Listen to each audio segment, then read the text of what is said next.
Hey, welcome back to the channel. It's awesome that you're tuning in, because in this video we have something pretty damn awesome to show you. AYANEO has returned with the Retro Mini PC. It's a very unique design, but also when it comes to the lineup of all kinds of retro, let's say kind of a look when it comes to different devices. A mini PC that looks like an old school Macintosh PC, if I'm saying it correctly. To be honest, this is basically before my time that I ever start with mini PCs at all. But it's a multi-system that you can use for desktop use, just your casual, like say, office. Game system, you can play some video games with it, and multimedia system. So this is basically the idea what they're trying to do with this mini PC. I was surprised of the AMD Ryzen 5 5700U inside of the machine. So this is the configuration of the 16GB 512GB storage and Windows 11 Home.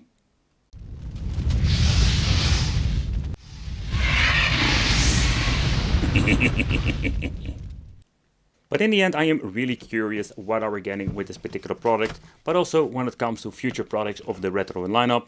They also announced like a retro kind of a style handheld, and it will be interesting to see what they are just going to bring us.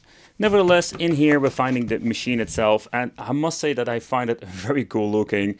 The weight itself, it's okay, it's not like the most heavy devices. Think about B-Link with their nice, very looking metal enclosures, but let's do a quick overview on that later. In here we're finding more basically products and stuff that we're getting for free, because that is what we also like, free stuff. Seriously, I'm going to rip this thing apart. Alright, attempt number 2. Hoppa, there we go. The box is really freaking flimsy, okay. So, it's a box inside a box. It's like freaking magic. Let's rip it all apart. I'm getting really annoyed now with this thing. Oh, another box. Woo, another box and another box. This is the power adapter. And let's check out what kind of power adapter we're getting with this device. So this thing comes with a 12-volt adapter. Oh, in total 72 watts. Do we have an adapter? I'm guessing the adapter is in another box. Okay. Let's check out. Ooh, we have all kinds. Light plugs. Nope, that's not it. Nope, that's not one then.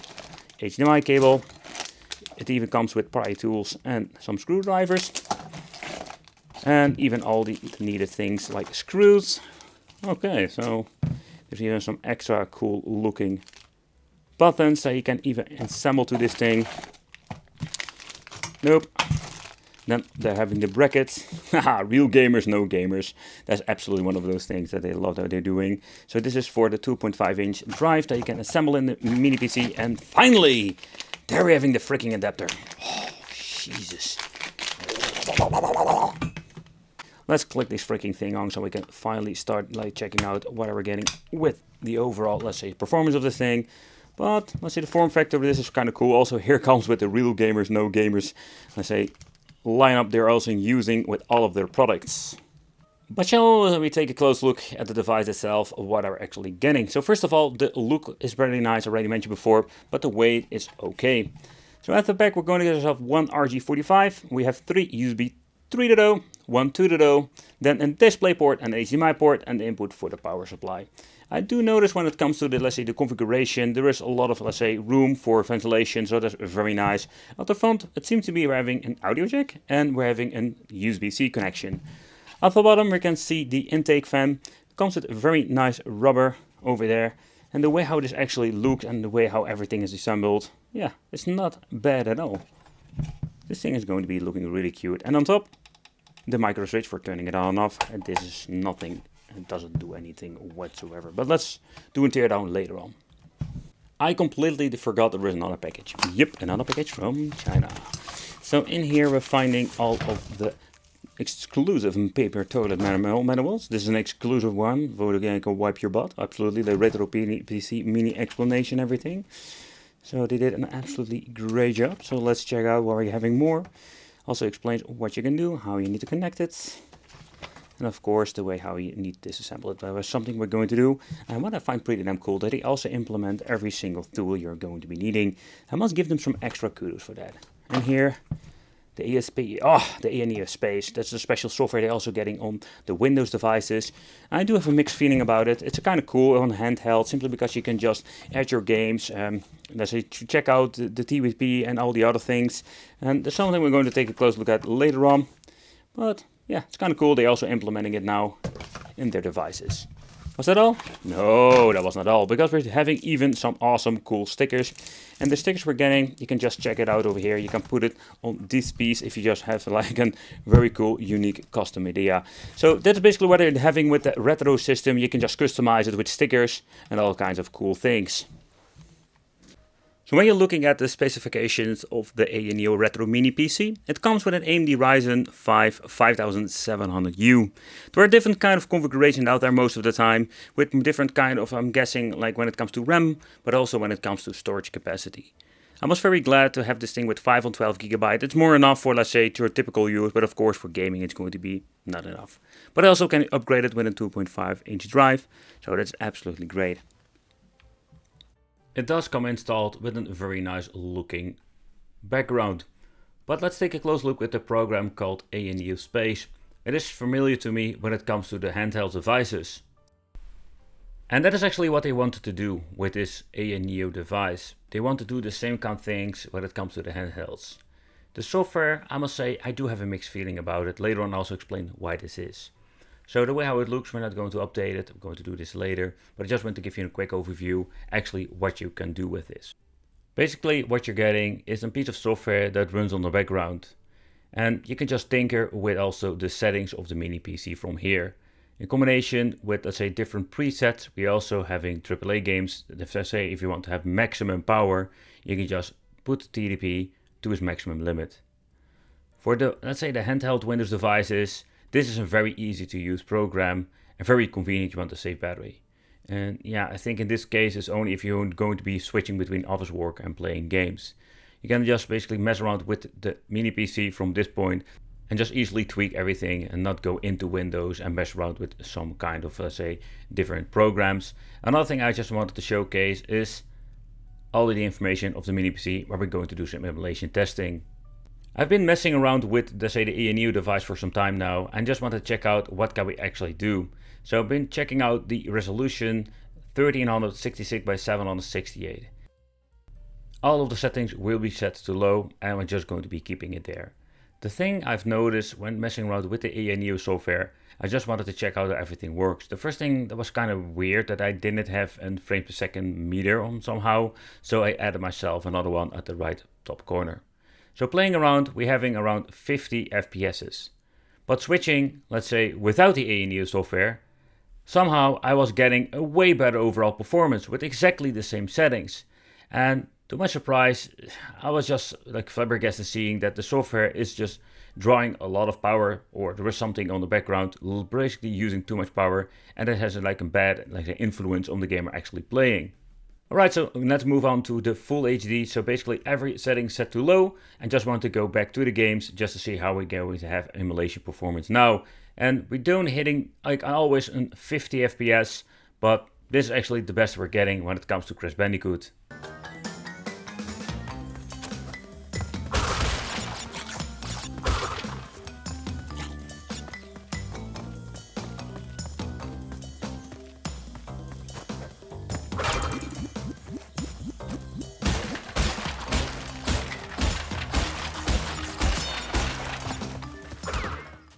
Let's just stick it with the 1080p. We're going to put every single setting to low, and let's take a close look at one of my favorite fighting games, Dead Alive. And you can just see that it really struggles with this particular chipset. Of course, we can just go, let's say, different resolution, trying to hit a 50, maybe 60 FPS. But this is just actually what we're going to get when it comes to this chipset. And it's a very cool piece of technology, but for these, let's say, more demanding games, it's not powerful enough.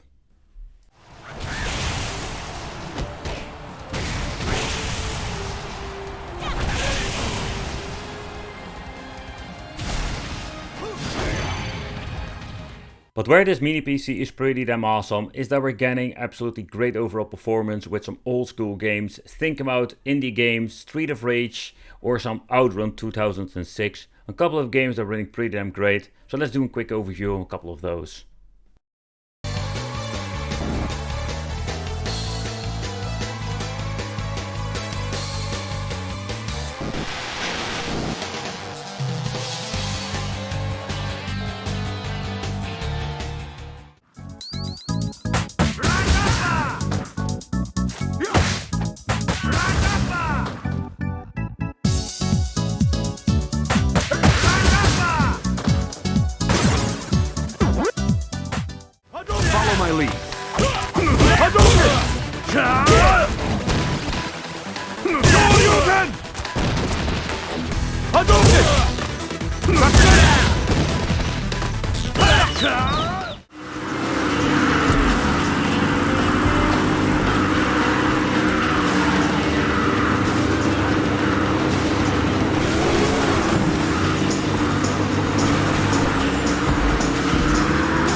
Alright, so let's take a close look inside the machine itself and let's open it up.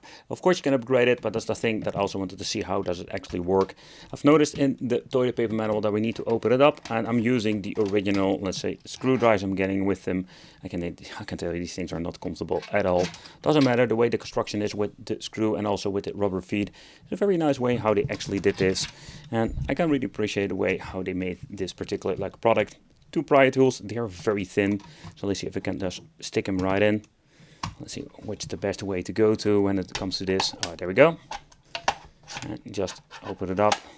Alright, so let's be very gentle. I don't want to break anything of the plastic. Oh, that went really easy. Okay, so inside we could have like a sneak peek, but what they actually did with this particular product, there is a tiny, let's say, mini PC in the inside of this thing, and you can see most of the product, everything is like plastic, and that's also why this thing is so lightweighted. So the fan, the way the construction is absolutely great. Here you can just actually see that when it comes to this, you can just open it up fairly easy. But when it comes to the other part, yeah, this is going to be a slightly different story. First of all, yeah, when it comes to this, you need to get these screws off, and there are like there are 3 of them I can see over there, and there, but I have this annoying ribbon cables. I think I'm going to be flip it open like that. So 3 screws need to be removed. We can just flip it open like that. Oh, there were a lot of freaking, oh man, you're seriously, oh, the construction of this thing. We need to be lifting it up like that. And here you can reach into, let's say, all the other compartment. So having the NVMe, they can be changed out. We have dual memory, so that's absolutely great if you want to play some emulation. Love dual channel, by the way. But we have different kind of ways you can install stored devices. So we're just going to do some emulation testing with Windows, and maybe later on we can do a bottle serial image by building the hard drive inside of the machine or use an external one. But let's get into it from Emulation. And by the way, I've never heard of this brand they're using of an SSD inside the machine. We're not really going to focus on, let's say, the 8-bit, 16-bit era, because those will run perfectly on a powerful mini PC like this. I want to mainly focus on, let's say, some higher demanding or more demanding emulators.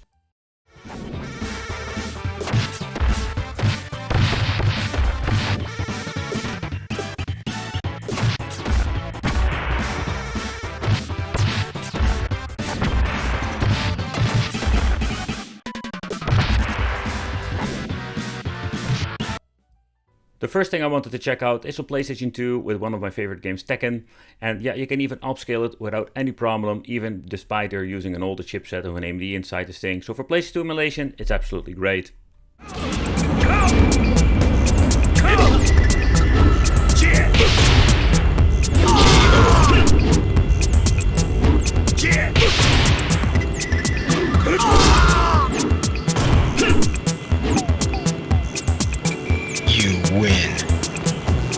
But with PlayStation 3, I've noticed that we do have very long loading times with games, something you don't have that often when it comes to faster chipsets, or newer ones at least. And of course also the shaders, you can see the compiling shader notification in the left bottom corner a lot when actually playing this game. I don't find it really annoying, and the overall gameplay is still very smooth.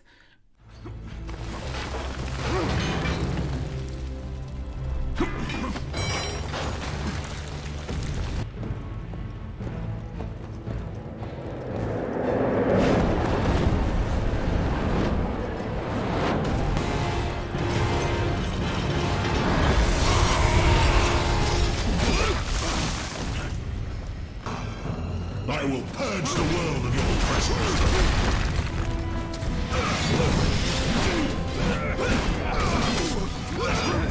Okay, so I wanted to play some God of War, the Change of Kinkiness, with some 10 times resolution, or in other words, I think it's even 4K internal resolution, but you can see that mini PC struggles a lot with this. So I needed to lower it all the way about the way to 8 times.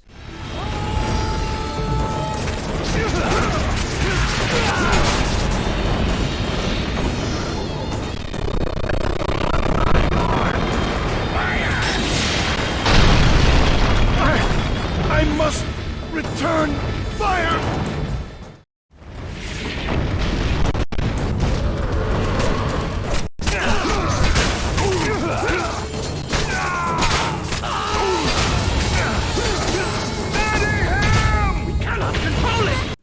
With the Redream emulator, we have the option to change out the internal resolution, and I've been messing with it, and the best I think is going to be the 2560 by 1920. That's in my opinion one of the best ones actually to do, and here we do have an overall okay performance when it comes to, let's say, Dead Alive and some other games.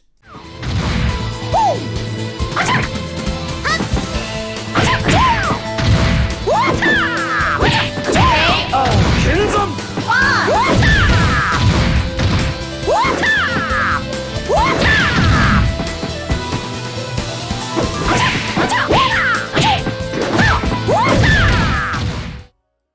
Let's move on to the GameCube, and in here we did have some struggles going on when basically booting up the emulator for the first time.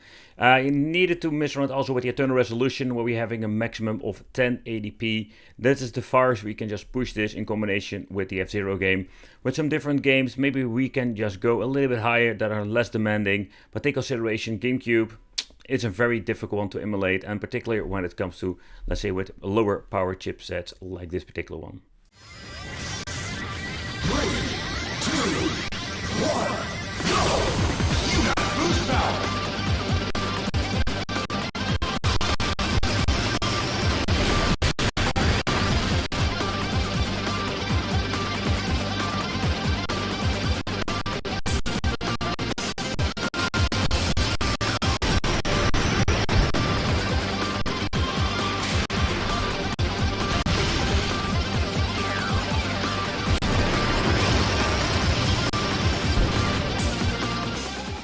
GameCube did struggle on 1080p, you'd notice it when actually showcasing the gameplay, but when it comes to the Wii, yeah, there we're going to have not even, like say, the best overall experience, so we need to do a lot of tinkering getting this to run on this older chipset. The idea behind this thing is similar to the handhelds, where I think the software is not a very nice addition or a great addition to the overall experience. I would say just a mini PC with a better chipset would be a better option. I love the way how the case looks, but also give it a little bit of a cheap feel to it. Let me know in the comments what you think of this design. Thank you all for watching, consider subscribing, hit that little bell, and it would be great to see you in the next video.